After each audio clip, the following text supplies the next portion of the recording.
Alright, so we're going to do a little video here on how to bend PVC pipe safely, for the most part. So what I got here is a pot.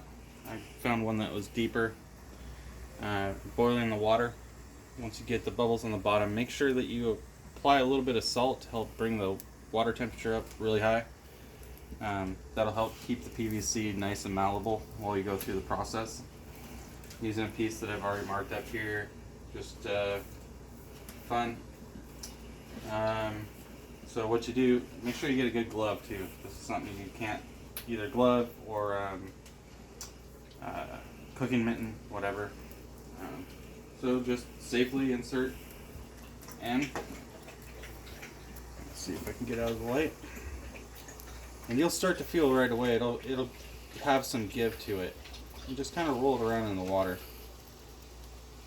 Alright, and it'll take a minute. There we go, it's starting to get nice and malleable. So what you can actually do with a little bit of time and patience is you can actually slowly slide it around on the bottom in the corner. And you could do the whole piece of PVC like this. Getting it in there as far as you want.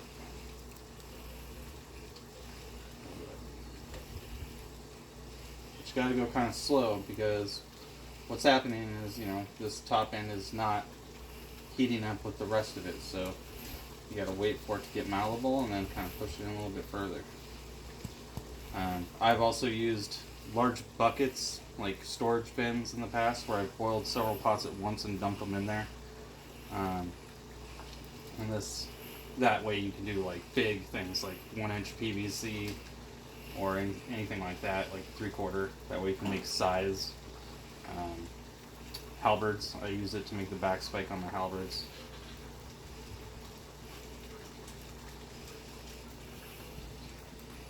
So pull it out. As you can see, it's already kind of curved. I can just kind of wiggle it around. That's what I want.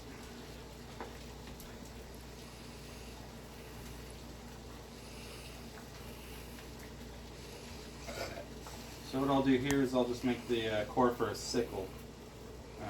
Little hand side. I've been making these for 15 years, I think. So what I typically do, make sure that water drains out this way too. You don't want it to come out on your hand. So literally just do that.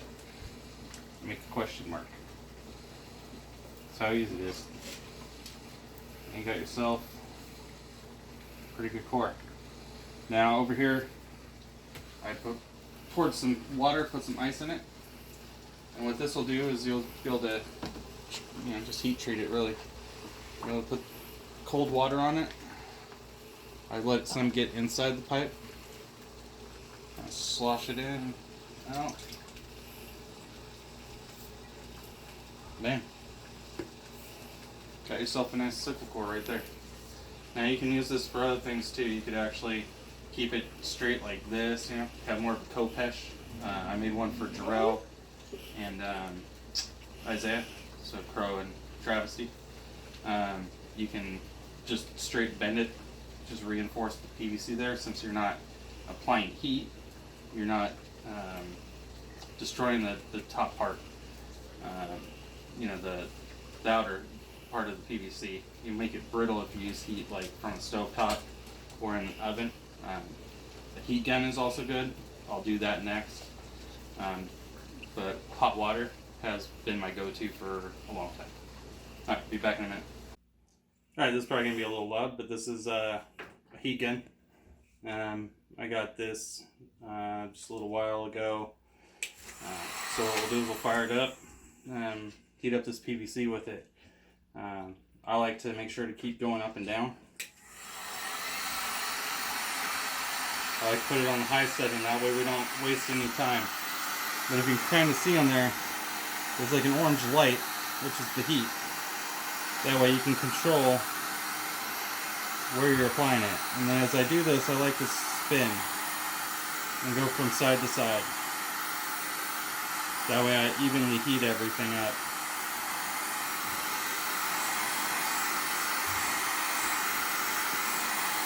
The nice thing about a heat gun is you can be more direct with where you're applying the heat. You know, you don't heat up all the way to the tip.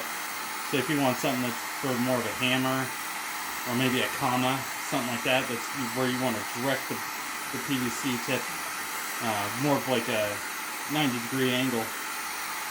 It's much easier to do with, you know, a heat gun, because you're applying the heat into a smaller area. The hard part is judging when it's ready.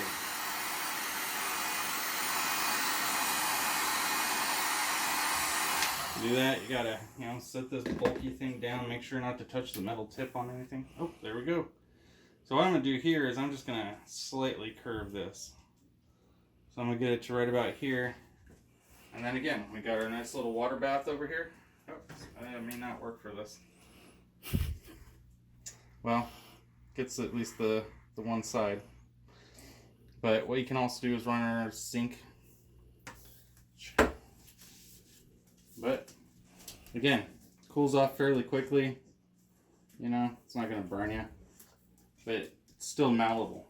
So if I need to, I can still slowly curve it, bend it, get the angle on the side right. Sometimes it'll start, you know, going off this way, and that doesn't look good once you put the weapon together, right? And so with this, I can go ahead and start doing just below. Now, what will happen if you get the heat up here is it'll start to flex that PVC back. And if it does that, you know, you're going to have to rework that section again. So just take your time. With this, you can do increments.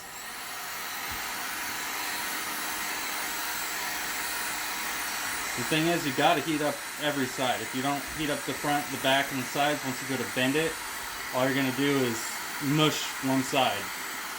It's not going to do it evenly. So we're going to do this little section here.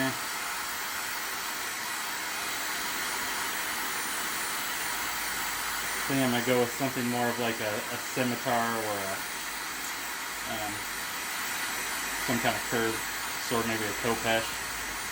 Lots of people have been digging that sword lately. I blame Game of Thrones. I know they're not called khopeshes in that, but it's the same premise. So we got the idea for the weapon. See, look how loose that is. That's awesome.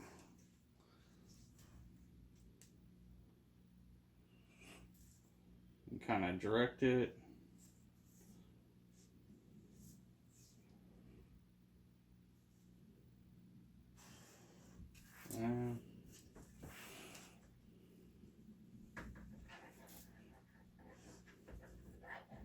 Got water on the inside.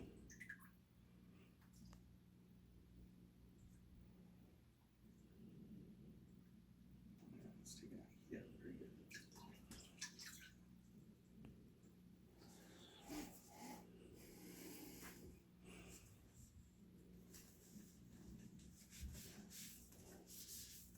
And something like this, you know, or if you're wearing denim, that'll help pull heat out of material really quick. So if you want it to kind of cool down a little bit faster and you can't get a bucket of water, or you're not close to running water, maybe you're having to do it outside, you know, having a piece of cloth to kind of draw the heat out of the surface will help. But again, this one, you know, you could be a little bit more direct. If I wanted to, I could do a flamberge. I believe that's how it's pronounced, where they kind of wave back and forth, and then you could just do pieces like this all the way up the blade. I don't really recommend those for hitting people, to be honest, because this right here, if it's all over and you strike, you're actually delivering a lot of force, and it's hard to pat them correctly. But that's just, again, my personal opinion. But, so, this is something to work with, and then I'll probably continue curving this right along in here to kind of give it a nice curve like a scimitar. That's using heat to bend PVC.